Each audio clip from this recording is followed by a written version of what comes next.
Хууль зүйн байнгын орон дэргэд дэд хороо байгуулна гэсэн саналыг Тэмүүжин гишүүн гаргасан.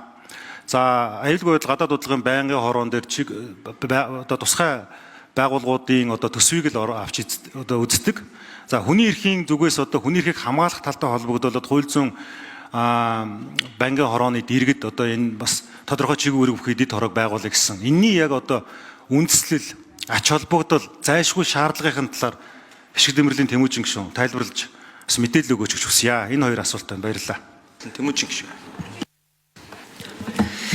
За өнөөдөр 2025 оны 7 сарын 2-ны өдөр яг өнөөдрөөс өмнө 17 жилийн өмнө 2008 оны 7 сарын 1-ээс 7 сарын 2-ны шилжих шөнө 4 иргэн буудул амнасаа алдсан, 1 иргэн угаартаж амнасаа алдсан эмгэнэлт үйл явдал болсон юм аа.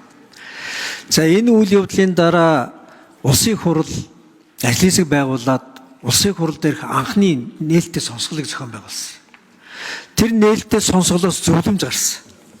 Тэгээ тэр зөвлөмжийн хүрээнд дотор одоо ямар асуудлууд байсан бэ гэхээр тухайлбал ингэж хэлсэн байна. Эрүүгийн болон тагнуулын гүйцэтгэх албаны чиг үүргийг нарийн зааглаж, мөрдөх албаны бүт зохион байгуулалт хяналт хариуцлагын тогтолцоог хуульчлах гэж засгийн газарт зөвлөмж өгсөн байна. Гэр жохирчийг хамгаалах хэрэгцээ орчин бий болгох, хохирол багдуулах сан байгуулах гэж засгийн газарт зөвлөмж өгсөн байна.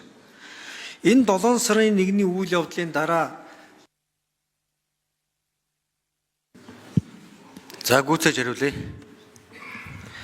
Энэ 7 сарын 1-ний үйл явдлын дараа дахиад юу болсон бэ гэхээр Монгол улсын нэг иргэн гэр бүлийн хүчирхийлэлд өртөөд шүүхэд гэр бүлээ туслуулахаар гомдол гаргасан чинь шүүх эвдрүүлэх хугацаа өгөөд тухайн шүүх хуралдаан болох өдрийн өглөө шүүхийн байрнаас 150 метрийн гадна тэр гэр бүлийн хүчирхийлэлд өртөжсэн хүнийхээ гарт путгалуулж амнасаа алдсан.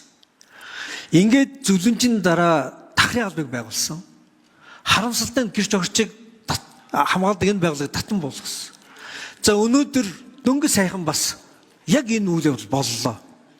Хэдий болтол хүний аймаар бид бодлогын буруу, улс төрийн буруу шийдлийнхэн золиосонд монголчууд ингээд хүлээд алуулаад дуусах вэ. Яг энтэй адилхан. Хууль зүйн байнгын орооны эрхлэх асуудлын хүрээнд тусгай хяналтын дотроо байгуулах гэж. Хууль зүйн байнгын орооны эрхлэх асуудал гэдэг 17 зүйл байна. Хууль зүйн хариуцлага хүлээл эрх зүйн үндэс одоо эрх зүйн үндэс ялын бодлого. Эрүүл иргэн захиргаа хэрэг маргаан зөрчил хянан шийдвэрх ажиллагаа. Эрх зүйн тусалцаа. Гэмт хэрэгтэй тэмцэх хөрсөн сэргийлэх бодлого, хүний эрх хэрэгчлөө түүний баталгаа гэх мэтлэн.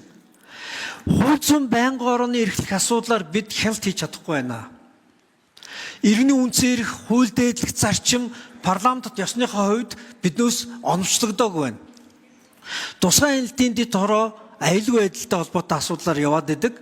Гэтэл хууль зүйн байнгын ороонд энэ асуудал байхгүй.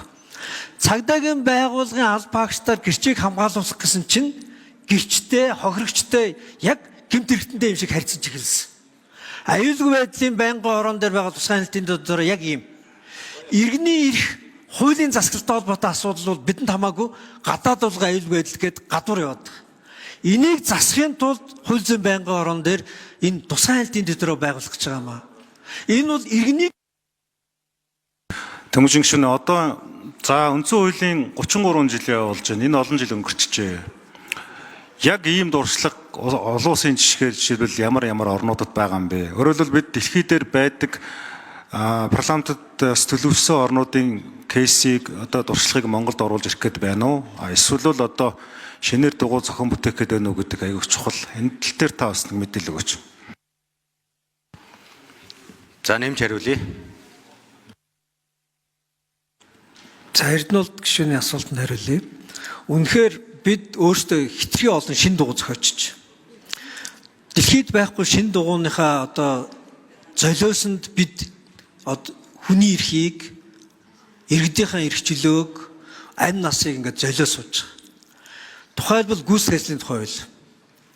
Гүйцэтгэх ажлын тухай хууль гэдэг ийм нэртэй тусгайлсан бүх салбарыг хамардаг хуультай улс орн дэлхийд алга. Хэрвээ мөрдөн шалгах чиг үүрэг гүйцэтгэж байгаа, гэмт хэрэгтэд тэмцэж байгаа, шүүхэд бүтээгдэхүүн бэлдэж өгж байгаа бол тэр бүх зүйл зөвхөн эрүүгийн хэрэг хэн шийдвэрлэх ажиллагааны хуулиар зохицуулж байна. шүүхийн зөвшөөрөлтөй юу нууц мөрдөн шалах ажиллагаа гэдэг нэр доор энэ ажиллагаа явуулж байна. Энэ ажиллагааны өрөөнд хүний эрх зөрчигдөж байгаа хууль биелэхгүй байгаа бол парламент хууль зүйн байнгын ороонд хянаж байна. Гэтэл биднээс гүйцэтгэх ажлын тухай хууль гэж нэрлээд тагнуулынхаа хуультай холсноосоо болоод энд одоо ямар ч хяналтгүй явж байна. Парламент хяналт байхгүй.